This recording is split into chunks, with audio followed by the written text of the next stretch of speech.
Hi అండి. నేను evening ఏదైనా తినాలనిపించింది. అయితే ఇంట్లోనే అంగన్వాడీ పాలుంటే వాటితోని కలాకండ చేద్దాం కదా అనేసి పొయ్యి మీద సెటప్ అయితే పెట్టేశాననమాట. కడాయి బాగా హీట్ అయిన తర్వాత 2 ప్యాకెట్స్ పాలుంటే వాటిని వేసేసాను.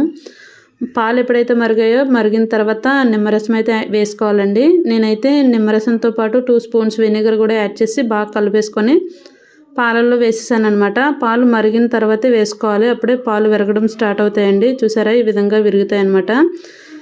కడాయికి అంటుకోకుండా అలా కలుపుతూనే ఉండాలి. ఎంత ఓపికగా కలుపుకుంటే అంత బాగా వస్తాయి. అండ్ ఈ దీంట్లోనే కొంచెం యాలకుల పొడి కూడా యాడ్ చేశాననమాట. యాలకులు ఒక్కటే గ్రైండ్ అవ్వవు కాబట్టి కొంచెం పంచదార కూడా వేసుకొని గ్రైండ్ చేసేసి యాలకుల పొడి పంచదార 2 వేసాను. ఫైనల్గా కొంచెం నెయ్యి కూడా వేసుకొని కలిపేసుకొని ప్లేట్కి కూడా కొంచెం నెయ్యి అప్లై చేసుకుంటే బాగుంటుందండి. గార్నిషింగ్ కోసం అనేసి జీడిపప్పు కూడా గార్నిష్ చేశాను. టేస్ట్ అయితే అదిరిపోయింది. పొయ్యి మీద వండడం వల్ల ఏంటో కానీ చాలా బాగా వచ్చింది. ఒకసారి మీరు కూడా పొయ్యి మీద ట్రై చేసి ఎలా వచ్చిందో కామెంట్ చేయండి. Bye bye.